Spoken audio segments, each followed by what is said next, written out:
Bom dia! Vamos ao nosso estudo do Evangelho segundo o Espiritismo. Nós estamos no capítulo 14, item 9, a ingratidão dos filhos e os laços de família. Santo Agostinho, Paris, 1862. Então, vamos fazer uma prece, né? Para iniciar em seguida. Senhor Deus, Pai de amor, sabedoria, misericórdia infinitas, nós te agradecemos por mais essa oportunidade de aprendizado, por mais essa oportunidade de estudar aquilo que Jesus veio nos fazer, veio nos dizer, veio nos ensinar. Que nós possamos, Senhor, compreender com o coração e não apenas com a cabeça, com o cérebro. E dessa forma possamos aplicar em nossas vidas esses preciosos ensinamentos. Que assim seja. Então vamos lá. A ingratidão, tá falando de ingratidão de filhos, né? E aí ele fala, gente, aqui é um recado.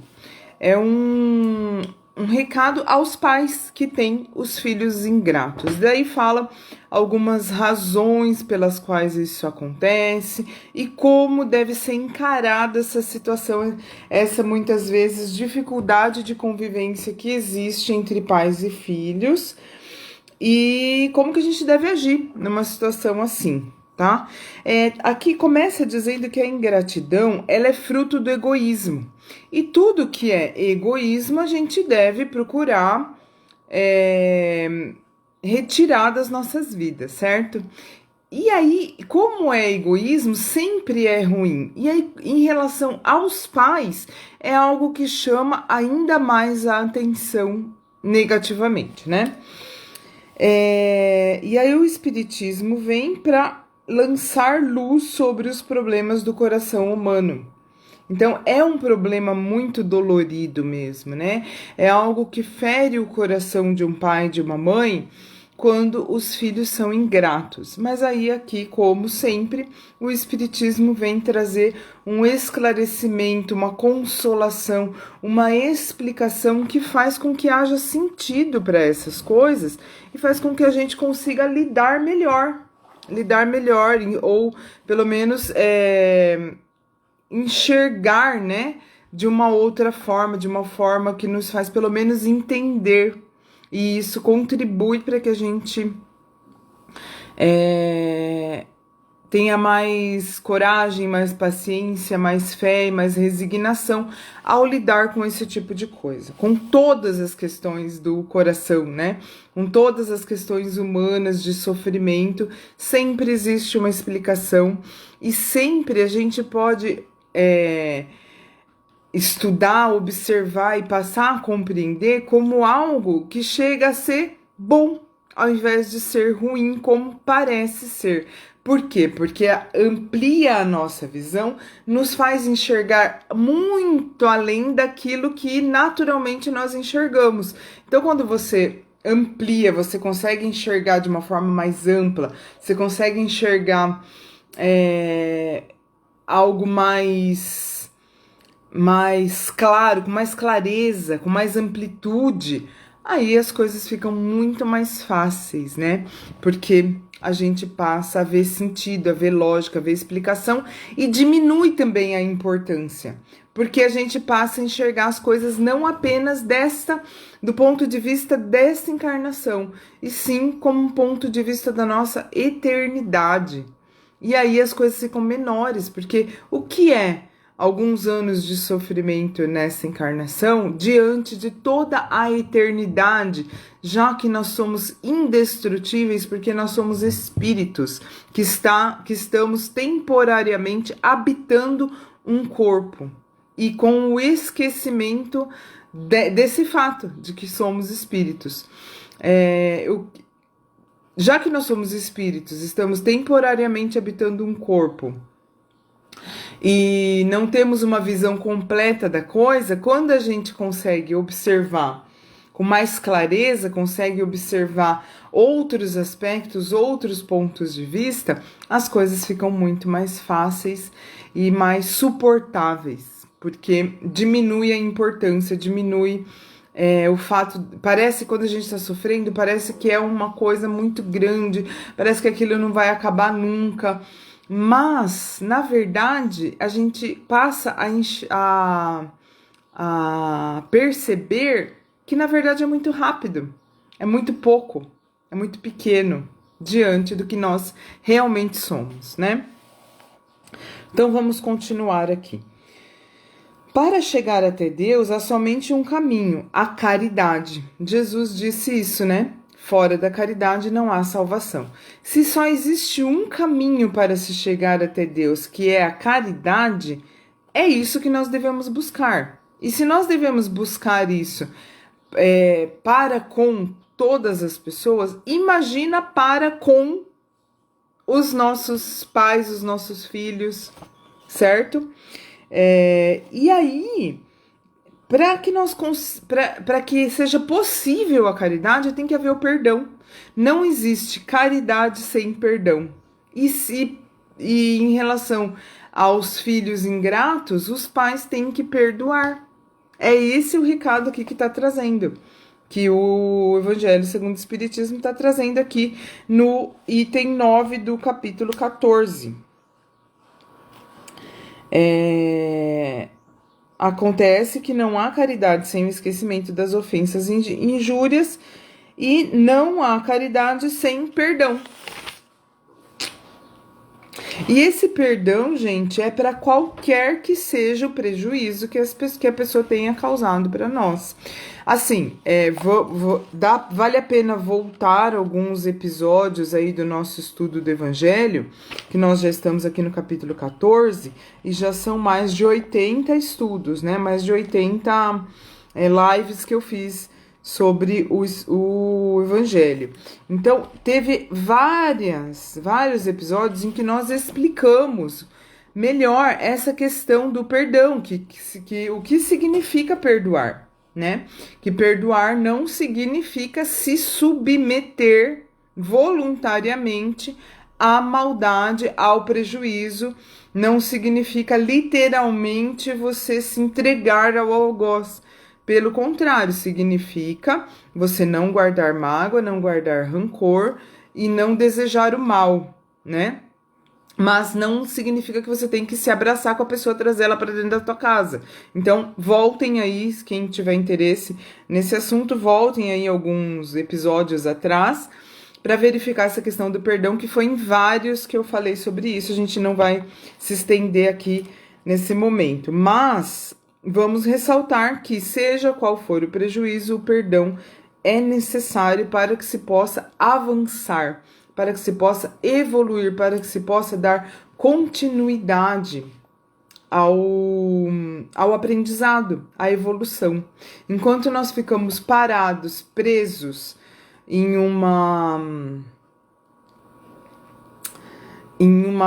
guardando mágoa e rancor, a gente não avança, a gente não evolui, porque é como se tivesse um grande peso gigantesco em nossas costas, muito maior do que a gente aguenta, e assim a gente não consegue caminhar, a gente não consegue andar para frente, a gente fica parado segurando aquele peso que nos impede de avançar, tá?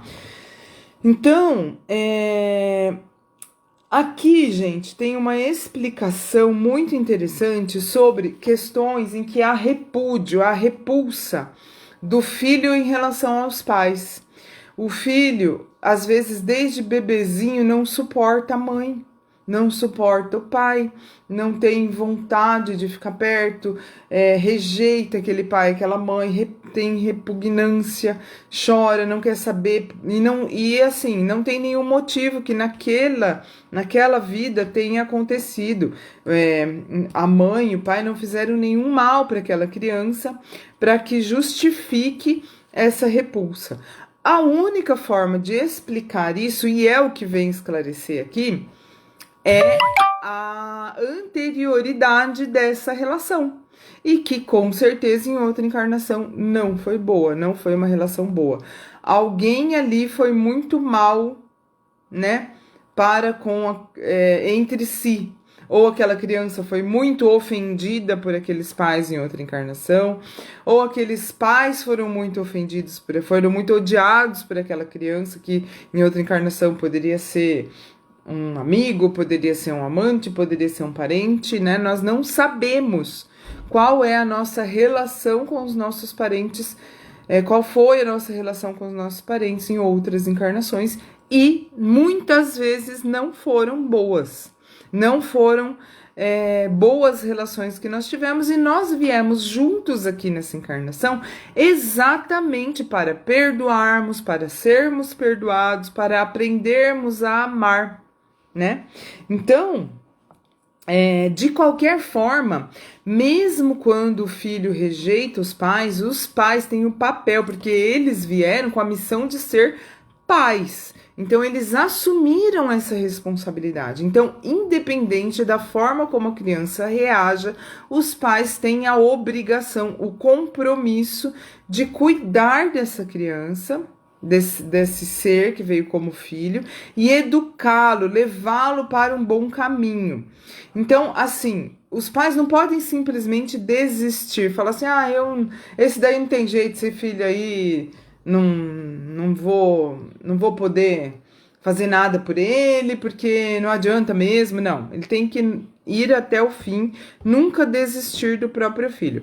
Agora, é claro que se os pais desistem, eles são culpados. Agora, se eles não desistem, se eles vão fazem tudo o que podem, todos os esforços, toda a educação, tudo que poderia ser feito para colocar aquela pessoa num caminho de bondade, de justiça, um bom caminho, um caminho que aproxime ele de Deus,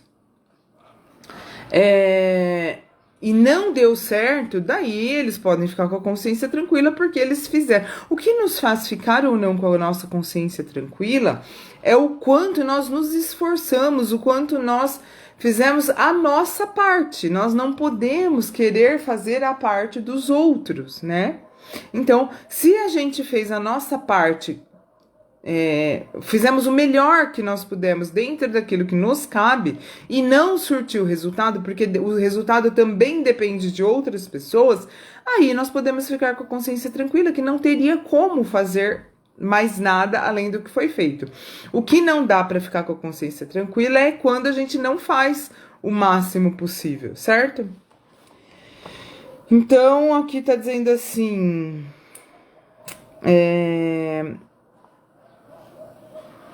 a conduta de cada um dentro da família depende do maior ou menor persistência de suas boas resoluções. Então, a gente decide encarnar na mesma família que aquelas pessoas que a gente odiou na encarnação passada. Isso é uma decisão nossa, é uma opção. Quando a gente desencarna, a gente percebe que a gente precisa daquela convivência, que a gente precisa perdoar aquela pessoa, que a gente precisa ser perdoado por ela, precisa. A gente quer isso, a gente quer avançar. E a gente sabe quando a gente tá lá, no verdadeiro mundo, na verdadeira vida, que é a vida espiritual, a gente sabe que é só um momento, que é só uma passagem, que vale a pena, que vai passar rápido. Quando a gente encarna, que a gente esquece. Mas a gente, na verdade, sabe que a gente precisa dessa oportunidade de convivência encarnados, né? Então a gente escolhe isso lá, a gente decide juntos, a gente fala, vamos lá então encarnar junto, eu vou ser sua mãe, você vai ser meu filho, pra gente aprender a se amar, pra gente aprender a se perdoar, pra gente superar tudo isso que aconteceu nas outras vezes que a gente esteve juntos, em outras encarnações. Vamos. Daí então vocês decidem, né? Nós decidimos, nós tomamos essa resolução, e aí tá dizendo aqui, qual vai ser o resultado disso? Dependerá da maior ou menor persistência de cada um de nós na missão que nós viemos fazer. Mas como assim? Como que eu vou ser persistente em alguma coisa que eu nem sei que existe, que eu nem sei que foi um compromisso? Existe uma intuição, está registrado na nossa consciência a intuição. A gente tem sentimentos que a gente não sabe explicar, mas que são, como que eu vou dizer? uma vaga lembrança daquilo que nós viemos fazer. Então, existe o esquecimento, nós não sabemos de forma clara, mas nós sabemos sim quando nós temos um compromisso com alguém de uma forma inexplicável, né? Mas nós sabemos, não adianta a gente querer negar isso. E aí, dependendo disso, da nossa persistência nessas boas resoluções, nós seremos amigos ou inimigos daqueles no meio dos quais teremos que viver. Não é fácil não, viu, gente? Não tô falando que é fácil, tô falando que como é a realidade, qual é o objetivo de tudo isso. Aí diz aqui, ó, cumpri vossos deveres e colocai todo o vosso amor em aproximar essa alma de Deus. Aí tá falando pros pais, né? Por mais que o filho seja difícil, que o filho seja revoltado, que o filho seja mal educado, que o filho esteja fazendo coisas que frustram, decepcionam os pais, tá dizendo aqui, é sua obrigação cumprir vosso dever e colocai vosso amor em aproximar essa alma de Deus. Então, a pessoa tá sendo desse jeito, teu filho tá sendo difícil, é sua função fazê-lo se modificar. Não pode desistir do filho. Lembrai-vos de que a cada pai e a cada mãe, Deus perguntará: que fizeste do filho confiado à vossa guarda? Se permaneceu atrasado por vossa culpa, vosso castigo será vê-lo entre os espíritos sofredores quando dependia de vós a sua felicidade. Porque se ele foi mal, e ele vai depois sofrer depois que ele desencarnar. Porque toda maldade tem consequências depois do desencarne. O ser, o espírito, sofre pela própria maldade que ele fez. Então, se ele for mal, e você tendo a oportunidade e a obrigação de contribuir para a evolução daquele espírito, não fez isso, você vai sofrer vendo ele sofrer. A sua punição vai ser o sofrimento dele, que você vai ver ele sofrendo e vai falar assim, nossa, ele tá ali sofrendo por ter sido mal, mas eu não ajudei ele a ser bom. E era minha obrigação. Era minha obrigação ajudar ele a ser bom e eu não ajudei. Eu não fiz tudo o que eu podia. Como eu disse antes, se você fez tudo o que podia, tudo mesmo, e não surtiu efeito, aí não tem do que se culpar. Agora, se deixou de fazer tudo o que era possível, então aqui é um alerta, né? Ainda bem que existe o Espiritismo para nos alertar, para nos mostrar quais são as consequências, quais são os motivos e as consequências de tudo que acontece, né? Então, para a gente poder ter a oportunidade de fazer melhor do que nós faríamos se não soubéssemos dessas nossas obrigações e dessa anterioridade da nossa existência, anterioridade em relação a essa encarnação. Aqui tá dizendo, olha, aquilo que eu disse agora há pouco, uma intuição perfeita do passado se revela, e disso podeis deduzir que um ou outro já odiou muito os filhos e pais, né? Ou foi muito ofendido. Que um ou outro veio para perdoar, ou ser perdoado, ou expiar. Mães, abraçai o filho que vos causa desgosto e dizei a vós mesmas, um de nós é culpado. Então, um de nós é culpado e nós viemos aqui para resgatar essa dívida. Ao invés de tirar pela educação os maus princípios inatos de existências anteriores, mantém e desenvolve... Aqui está falando das mães e pais que não cumprem com seu dever, porque a criança, desde pequenininha, ela já manifesta as más tendências que ela tem. Se ela tem uma tendência a ser orgulhosa, se ela tem uma tendência a ser desonesta, ela já manifesta desde pequenininho. E cabe aos pais fazerem tudo o que eles puderem para tirar esses maus hábitos daquela pessoa e nessa encarnação ela conseguir ser diferente. Então, olha aqui. E aí, quando os pais não fazem isso, olha, ao invés de tirar pela educação os maus princípios inatos de existências anteriores, mantêm e desenvolvem esses mesmos princípios por culpa da fraqueza com que agem.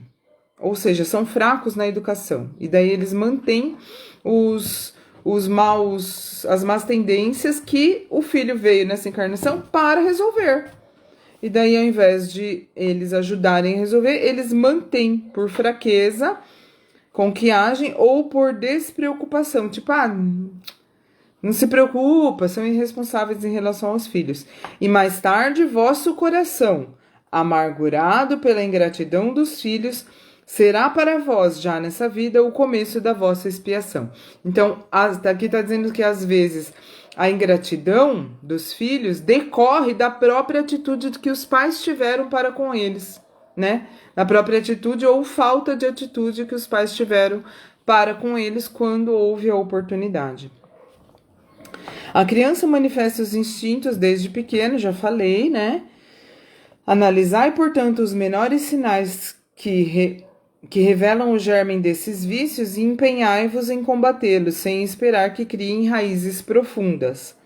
Se deixardes de desenvolver o egoísmo e o orgulho, não vos espanteis de seres mais tarde pagos com a ingratidão. Porque se você mesmo deixou seu filho ser egoísta e orgulhoso, como que você vai querer que ele seja diferente com você? Não é mesmo? Nós recebemos aquilo que nós damos.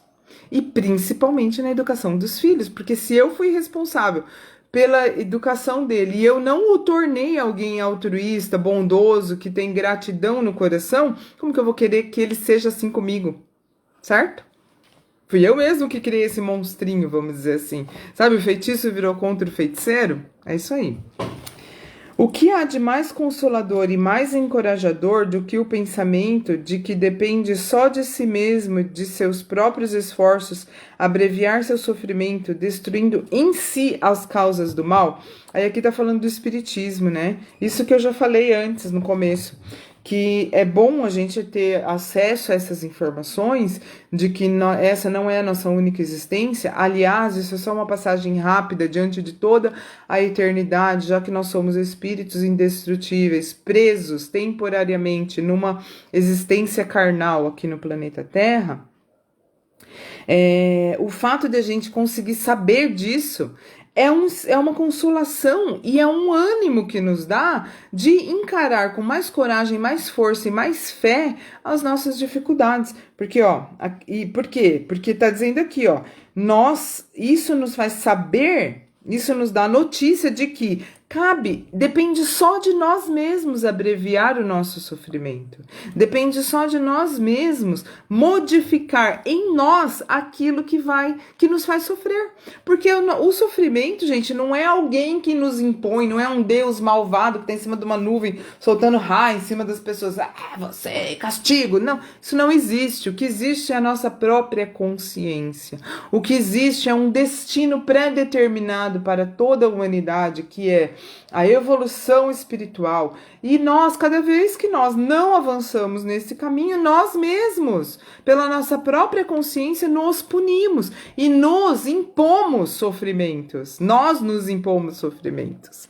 Então, é muito bom saber disso, porque aí a gente descobre como faz para abreviar o nosso sofrimento, que é destruindo em nós mesmos a causa do mal, né?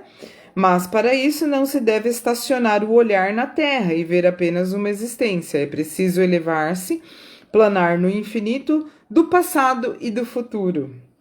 Então, a grande justiça de Deus se revelará aos vossos olhos, porque antes disso, enquanto a gente olha só essa existência pequena aqui, as coisas parecem injustas e sem sentido.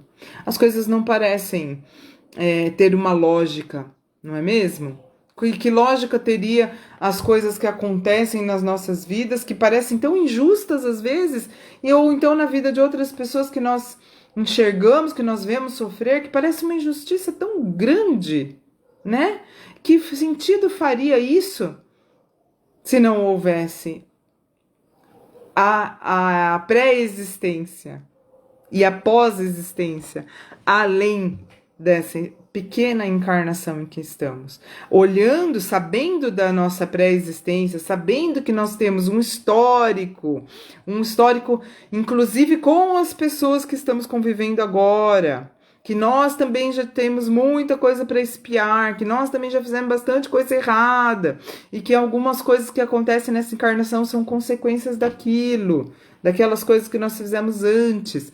Olhando para tudo isso, fica muito mais fácil entender. Aí faz sentido, aí tem lógica, aí tem explicação, e aí se revela a justiça de Deus, que é invisível se a gente não consegue encarar,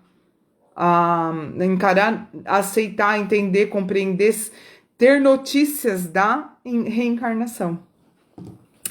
Então a grande justiça de Deus se revelará aos vossos olhos, e encarareis a vida com paciência, pois tereis a explicação do que vos parecia como monstruosidade na Terra.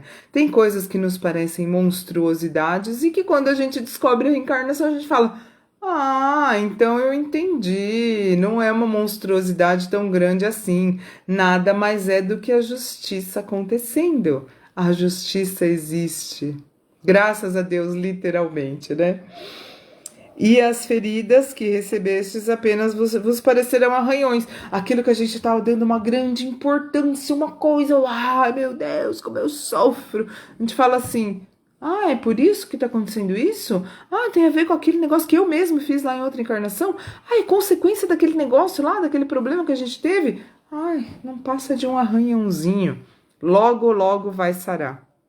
Que bom que está acontecendo esse arranhãozinho agora, porque quer dizer que eu vou... estou tendo a oportunidade de me curar e de deixar esse peso, essa coisa que me atrapalha para trás, para poder evoluir, avançar nessa estrada.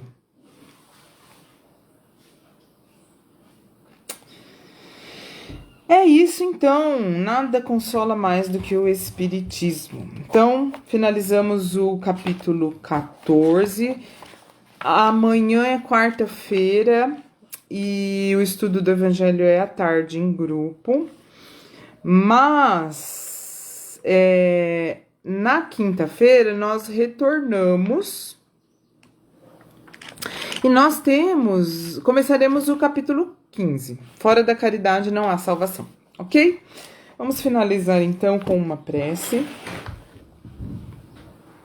Mais uma vez agradecendo a Deus por esses ensinamentos tão preciosos e tão maravilhosos. Vamos pedir que os nossos amigos espirituais nos inspirem para que nós possamos colocar em prática esses ensinamentos, para que nós possamos perceber em todo momento aquilo que estamos fazendo, se aquilo que estamos fazendo está contribuindo para a evolução de nós mesmos e daqueles que estão ao nosso redor.